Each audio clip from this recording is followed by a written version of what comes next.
Kevin Gutzman is a New York Times best-selling author and professor of history at Western Connecticut State University. 3 of his books, Virginia's American Revolution, James Madison and the Making of America, and Thomas Jefferson, Revolutionary, flesh out what Gutzman takes to be a radical, revolutionary time and place in American history. Many might join with mainstream academia in noting this generation and this place's shortcomings, but we would be remiss if we did not try to understand the world from above, just as we try to understand it from below. Welcome to Liberty Chronicles, a project of libertarianism.org. I'm Anthony Comegna. We often hear, or at least sometimes now we hear, that there was a revolution of 1800, that it was an important year because here we have the peaceful transfer of power from one party to another, and Jefferson was a significant enough break from the old federal tradition that it qualifies as a revolution of 1800. So let me put it to you. Was there a revolution of 1800? Oh, yes, I certainly think there was. In what way? What was really radical or important about that year or that event? Well, not Washington himself, but people around him, other people high up among the Federalists, were essentially monarchists. That is, both Alexander Hamilton, the Treasury Secretary in Washington's early years as president, and John Adams made clear that they thought eventually the United States would have a monarchy. Hamilton had explained on June 18, 1787, in a day-long speech in the Philadelphia Convention, as the Constitution was being written, what kind of monarchy he would like the United States to have. And at the conclusion of his description of this hypothetical government, he said, well, of course, the American people aren't ready for this now, but they are more congenial to it than they have been before, and I see that they're coming closer to my position all the time. I think Hamilton's program is rightly understood then as having been intended to assimilate American government finance to the British model, and in doing so, also to assimilate the American social structure and the government itself to the British model. Adams told Jefferson at a dinner attended at Jefferson's house by Adams and Hamilton that, well, he responded to Adams' claim that if the British Constitution could be purged of its corruption, it would be the best in the world. To which Hamilton responded, well, without its corruption, it wouldn't work. It's already the best in the world. But Jefferson, hearing the prime minister, essentially Hamilton, and the vice president, Adams, say this, thought, well, we have a general problem that there are a lot of prominent American politicians who think that a Republican experiment is a forlorn hope and we shouldn't have it. On the other hand, by the time the end of the 1790s came and the Federalists had launched their effort to make outspoken opposition to the administration illegal through the Sedition Act, a lot of people's minds had been changed. And so when in 1800 the Republicans won the elections, it seemed to Jefferson and to others that there had been a change not only in parties, but in the actual principles that were going to underlie the administration from that point on. I tend to agree with that. Not only were the political predilections of the leaders of the two parties substantially different, but their programs were notably different. So Jefferson came into office, and within a few months, his allies in the Congress, now in control of Congress for the first time, had eliminated all the internal taxes, substantially reduced the size of the Navy, substantially reduced the size of the Army, actually by 95%. They reduced the number of men the president was statutorily entitled to recruit into the Army. Jefferson himself pardoned everybody who'd been convicted under the Sedition Act, of whom there were 12 people. It seems to me that this meant there had been a real change in the government. Jefferson said that it was as real a revolution in the principles of the government as that of '76 was in its form. I think that's true, essentially. I do believe that there was real difference between the Federalists and the Republicans, and that the right side won in the end, and that immediately on taking office, it began making substantial changes. Was this only a revolution really for those in power, those with political influence? I mean, this is an extremely tiny number of people actually voting for Jefferson or anybody else in the era. It's a very tiny number of essentially privileged white males with property electing other white males with property. The vast majority of the population has little to no official say in the matter. Is it purely a policy change or a change in the minds of those who govern, or was there a palpable sense among the population that the country was changing in dramatic ways? There was a substantial difference between the Federalists and the Republicans concerning the extent to which, or the degree to which, common people ought to be involved in the political life of the country. So in the 1790s, spontaneously in communities across the country, there grew up what were called Democratic Republican societies, which were common people generally who turned out to celebrate, say, to commemorate particular events in the history of the French Revolution, or to celebrate the 4th of July, which was a partisan Jeffersonian holiday in those days, or otherwise to demonstrate that they were active members of the polity. And on the other hand, Federalists strongly disapproved of this, and classically in his farewell address, Washington said that the role of the average person in the political system was to vote every 2 years,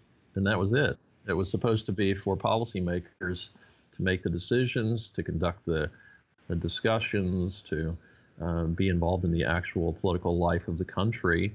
So the Jeffersonian Republicans actually were more democratically oriented than the Federalists by far. And people knew that. That was one ground on which they tended to associate with one or the other party. Over time, the Federalists actually became more aristocratic. As to this question about the suffrage, there is some exaggeration in the common understanding of the extent to which suffrage was restricted to property-owning males. Actually, by the end of the Jefferson administration, as I recall, there are only 2 states, New York and Virginia, in which there are still any property qualifications for voting at all. So, in general, people could vote, and even considering the property qualification in Virginia, we think about half of adult white men of sound mind were eligible to vote, which made Virginia more democratic than any country in Europe, except for some cantons in Switzerland. So that in our own context, that's not very democratic, but in the context in which it lay, which was the early 19th century, Jefferson's Virginia was very democratic. Of course, the direction of reform was in favor, or in the direction of more democracy, whatever one thinks of that. So I think this criticism, on one hand, is generally uninformed or intentionally distorted. But of course, there's also some disagreement among libertarians about the question how Republican our society ought to be. A lot of libertarian constitutional legal thinkers really don't mind the idea of an extensive policy-making role for federal judges, as long as they have the feeling that they'll get the policy outcomes from those judges that they prefer. I could name names, but I'm sure you know whom I mean. So this is one way in which I find myself sometimes at variance with the main line of libertarian thinkers these days. I consider myself a Jeffersonian. I mean, I'm a libertarian personally, but I think the Constitution ought to have a fixed meaning, not whatever the judges can be persuaded to say it means. And that's, of course, a Jeffersonian position. Anyway, I think it's kind of calumny to assert that these polities, these states, weren't very democratic. Compared to today, when the Constitution declares that blacks and women and basically any man can vote. It wasn't democratic, but for the 18th century, it was crazy democratic. It was there was no place like it. And of course, I said that in Virginia they had a more widely distributed suffrage than essentially any place in Europe except for some Swiss cantons. And New England was even more democratic than that. Virtually every male could vote in New England. Yeah, Rhode Island restricted the suffrage to property holders until 1842. Was that right? But it caused significant constitutional crises in the government. And you ended up with a rebellion over the Constitution. Yeah, the Dorr War, which we will get to on the podcast in all good time. Now let's dig into that Jeffersonianism that you said most libertarians share something with. I think that's certainly true. It's hard to deny that at the very least our intellectual history leads back pretty strongly to the Jeffersonians. So I want to sort of dig into that and maybe if we could get a bit of a scorecard for the Jefferson administration, especially considering that just a few years after he leaves office, conflicts started during his term have brewed into a war between two of the premier powers in the Atlantic. So let's talk about what were some of the successes for what we might call a libertarian radicalism under Jefferson, and what were some of the most serious problematic or anti-libertarian policies that he advanced? Jefferson's platform included a serious retrenchment of federal spending and taxing, and as I said before, within a few months of his becoming president, the Congress had repealed essentially all of the federal taxes except for the tariff. So there no longer was going to be a carriage tax or a whiskey tax or any internal tax at all. In fact, if you encountered the federal government in the early part of the 19th century, likely you had met somebody who was associated with the local postmaster. But if you weren't dealing with him, and most people wouldn't have been, then you were unlikely to encounter federal officials at all. This was Jefferson's and his party's doing, and that was essentially his platform. He laid out this program in his first inaugural address.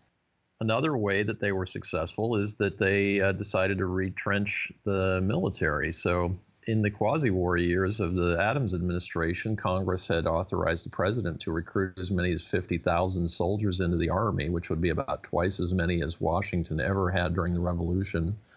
And they substantially increased taxes to pay for purchasing numerous warships, not the top-of-the-line types that Britain had 400 of, but the next class down. And when Jefferson came into office, they essentially put those in dry dock and decided to do without them. The difference between the Adams administration and Jefferson administration in this regard was essentially we're not going to have a big military and we're not going to need the taxes to pay for it. Jefferson also immediately pardoned everybody who'd been convicted under the Sedition Act, which were all 12 people who had been tried under the Sedition Act. That included a congressman from Vermont, the publisher of the chief Republican paper in the country, the Philadelphia Aurora, and other prominent Republicans. This was obviously a substantial change. The Jefferson's foreign and domestic policies were notably different from those of his opponents. He said in his inaugural address that there might have been the question whether there'd be reprisals against the Federalists once the Republicans took office, as, of course, there had been numerous instances of party change followed by mass murder in France. And Jefferson said in his first inaugural address essentially that there would be no such thing. In fact, that those people who had been wrong in the past could be left as monuments to the safety with which error could be tolerated where reason was left free to combat it. And in other words, if you saw Al Hamilton walking down the street, just point at him and laugh. You know, we didn't need a guillotine. We just had voted him out, and that was the end of it. Jefferson thought, actually, that since Americans had come to their senses, there wouldn't be any more party disputation. People don't realize that the Republican dynasty, those three two-term Virginia Republican presidents at the beginning of the 19th century, they actually tried to implement this program. So by the time James Monroe, who was formerly Jefferson's law student and was a kind of political lieutenant of Jefferson's. By the time he left office, the Federalist Party had ceased to exist. He actually, Monroe, was reelected with all but one vote in the Electoral College. And part of the reason the Federalist Party had ceased to exist was that Monroe made no attempt to keep the Republican Party alive, though he thought it didn't make sense to be appointing people, postmasters or court marshals or to other federal offices on the basis of service to the Republican Party, and he did not pursue that course. This was, again, part of the Jefferson program. Jefferson thought there was a kind of natural consensus among Americans that had only been disrupted by the malign influences he sought of Hamilton and the unwitting support of Hamilton's malignity by the uniquely popular Washington. Do you think that's to some degree the result of, people's proclivity to sort of make a cartoon out of their enemies? Jefferson did plenty while he was in office to gain himself detractors and to upset whatever consensus there might have been. It's not as though partisan feelings are always malicious, right? Sometimes the person in power is genuinely misbehaving. Like I wanted to ask you especially about the Louisiana Purchase, because Jefferson himself seems to have thought, well, maybe this is unconstitutional for me to do, but it's too good a deal to pass up, so I'll go ahead with it and send it to Congress to authorize later. And if people think I've acted unconstitutionally, then so be it.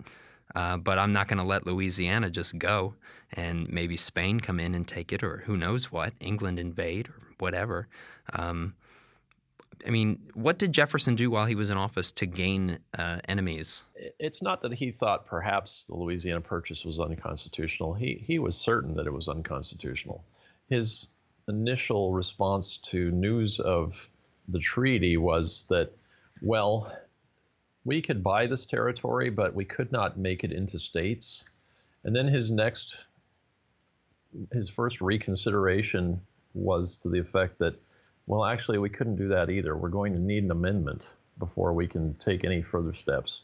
So he asked Madison to draft him an amendment, and Madison did so. And along with that, Madison conveyed to him his opinion that, well, of course, you can't try to amend the Constitution to empower the federal government to do this, because for all we know, the next ship from France is going to contain word that Napoleon has changed his mind. So we need to hurry and strike in this regard. And Madison actually believed that it was obviously constitutional, that when the Constitution said in Article 2 that the president could enter into treaties with the advice and consent of the Senate, since the Constitution did not say what kind of treaties the president could enter into with the advice and consent of the Senate, the only reasonable reading was any common kind of treaties. And although today they're not common, in those days, treaties of peace, treaties of alliance, trade treaties, and treaties for purchase and sale of land were all common. So Madison said, clearly this is covered by the general power to make a treaty. However, Jefferson seems to have been the only significant Republican who did not buy this argument, including even John Randolph of Roanoke. So ultimately, Jefferson's conclusion was that it was unconstitutional, but it was absolutely essential, and so he hoped the people would forgive him. A very rare sentiment, isn't it? That itself is enough to give Jefferson some redemption in my mind, whatever you think the problems with him might be. Just that he would recognize that, this thing I'm doing right now that I'm still going to do, it might be illegal, and you can hold me responsible for that. Boy, that's a rare thing. Yes, essentially unheard of. Now whatever they want to do is permissible. But they were in kind of a box. Jefferson actually had written before this all happened that, as he put it, there's only one spot on the map, the possessor of which must be an enemy of the United States, and that is New Orleans. So that's why he had sent James Monroe to France to join Robert Livingston in negotiating a purchase of New Orleans and the area right around New Orleans. And of course, the response they got from Talleyrand was, well, how about if I sell you all of Louisiana? As far as Jefferson was concerned, obtaining New Orleans was essential. It was just it was the one real geostrategic imperative that the country faced. He did think it was unconstitutional. He never changed his mind about that. People commonly say, well, he changed his mind when he got into office. He bought Louisiana. Actually, no, he didn't change his mind. He just decided that he had to do it anyway. And he said, I hope the people will forgive me, which apparently they did. Now, lots of people never forgave him for the Embargo Act. Plenty of people threatened his life over it. Can you tell us why Jefferson, who I think at least, should have known better economics than to support something like an embargo, why did he support this thing? Did he really want war with Great Britain during the Napoleonic period? Is there any teeth to the Federalist claim that, the Republicans were all crypto-Jacobins who wanted to make war on all the monarchies of the world? Was there any truth to that whatsoever, that Jefferson was seeking out a war with Britain? I don't read it that way. I think that as early as the early 1780s, James Madison had the idea that the United States could coerce European powers with its economic might. At one point, he said that European countries would be dependent on American foodstuffs as long as Europeans were in the custom of eating. So Madison thought that that economic embargo could be a substitute for military strength.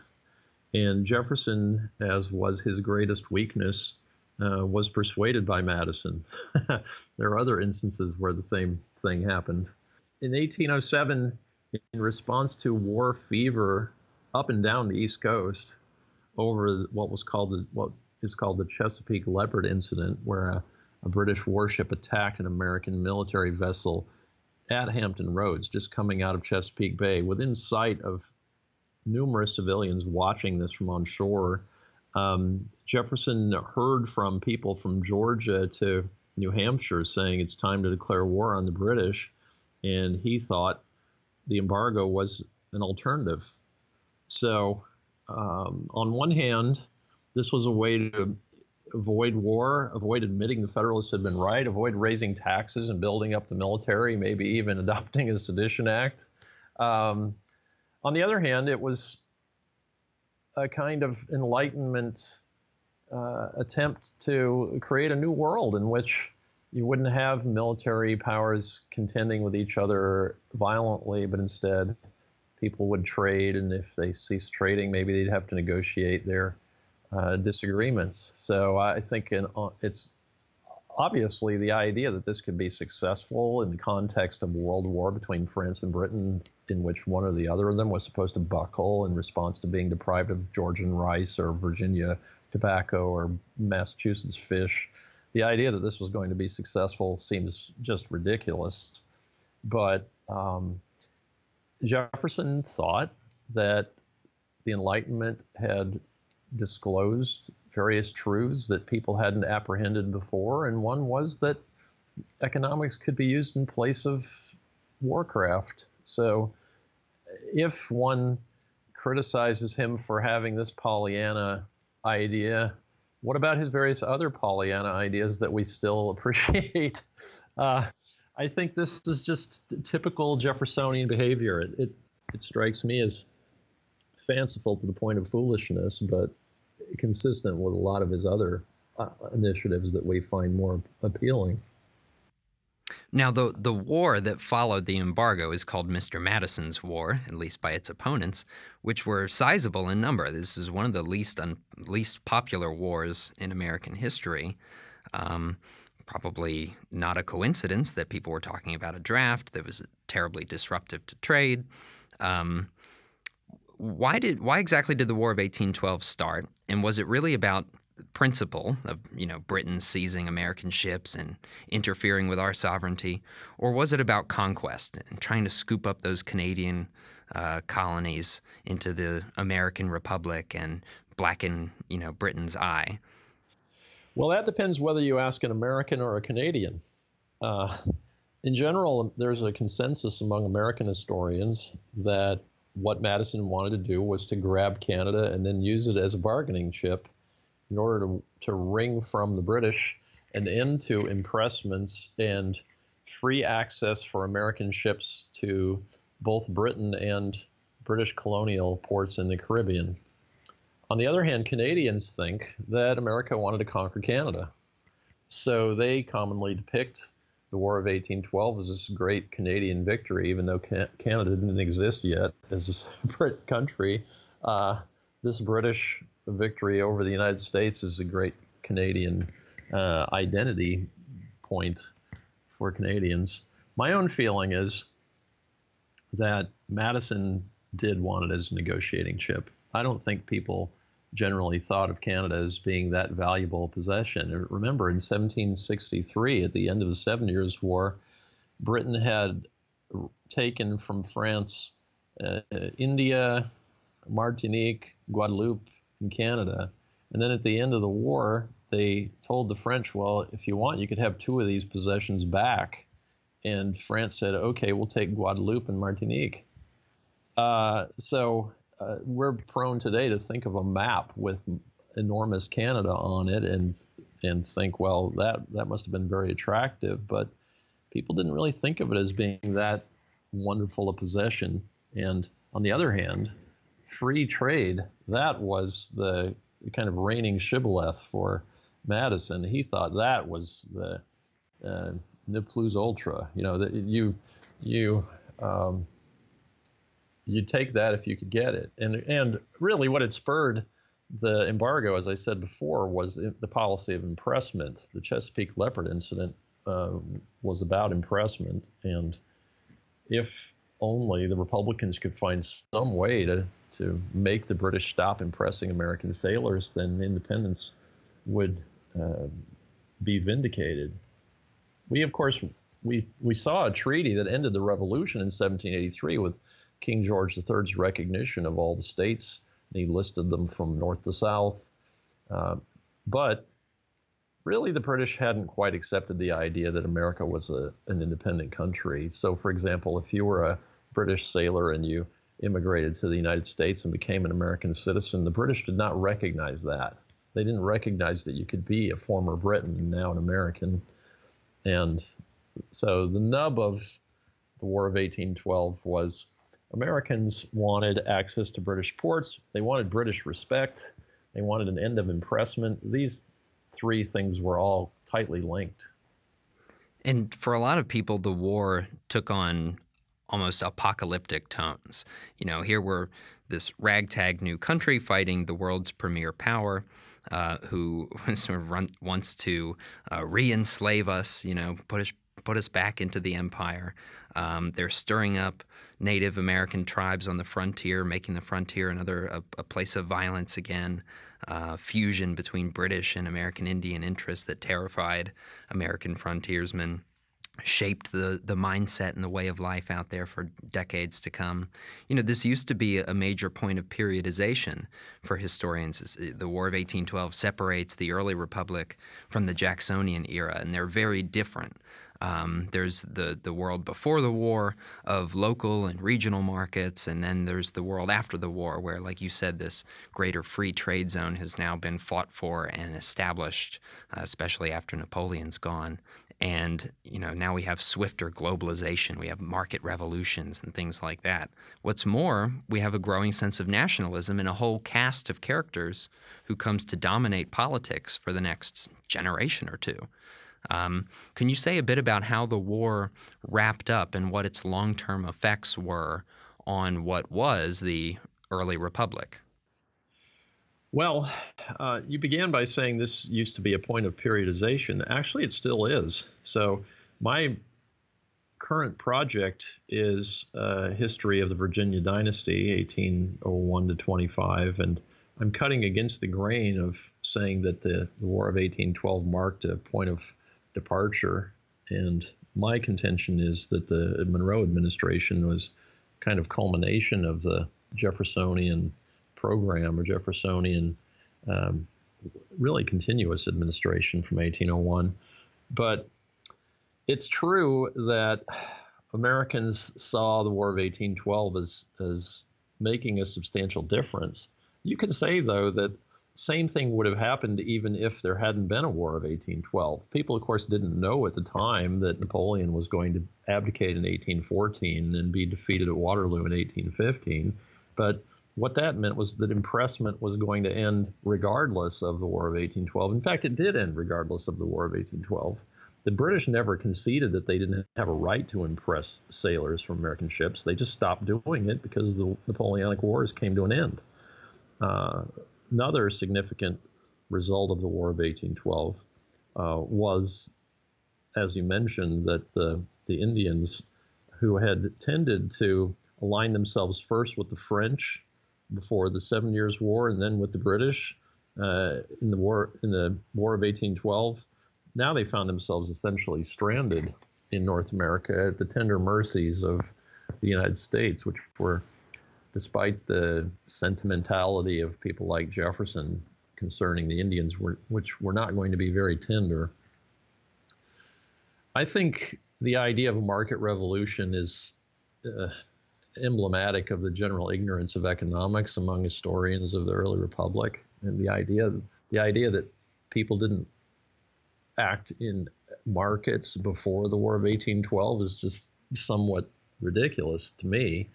But it is true, and actually it also, the idea that there's going to be the market revolution starting after the War of 1812 assumes that it takes the government building roads and bridges to make a market, right? You didn't really have a market until you had government expenditure on canals, most of which, virtually all of which, in virtually all the states that tried canal building were not self-sustaining. In fact, virtually every state found that its canals didn't pay for themselves, and a lot of states ended up really stuck with substantial debt because of this binge of canal building. I think then that, again, that this idea of a market revolution starting after the War of 1812 is just thoroughly wrong-headed. But that is exactly what the nationalists like Calhoun, Clay, Daniel Webster, other people in the period who dominate politics leading up to Jackson, that is exactly what they argue, though, right? That the government does have to step in and create this bold new world, conquering space and, extending the market all over for the benefit of the people. Surely the war did impress itself upon the minds of the leadership, at least, in a way that's pretty significant. I see Henry Clay as a kind of case study in public choice theory. I mean, you're bound to have somebody who says, well, if I'm the guy who can be associated with building roads in the western part of the country where there aren't any at all, then I'll make myself popular in every congressional district and I can be elected president. If to borrow a phrase, if there hadn't been Henry Clay, we would have had to invent him. He seems just somebody who was bound to exist. But the fact of Henry Clay's steering the government toward protective tariffs and log rolling doesn't mean that that's why we have a market economy. The war years cast a long, dark, dangerous shadow over the still young republic. The shadow of expansionary nationalism, a permanently militarized frontier, and an ever-present, ever-threatening juggernaut on the northern border. People felt a palpable mix of hope and fear for the future. The world was changing quickly, and everyone took note. Liberty Chronicles is a project of libertarianism.org. It is produced by Tess Terrible. If you've enjoyed this episode of Liberty Chronicles, please rate, review, and subscribe to us on iTunes. For more information on Liberty Chronicles, visit libertarianism.org.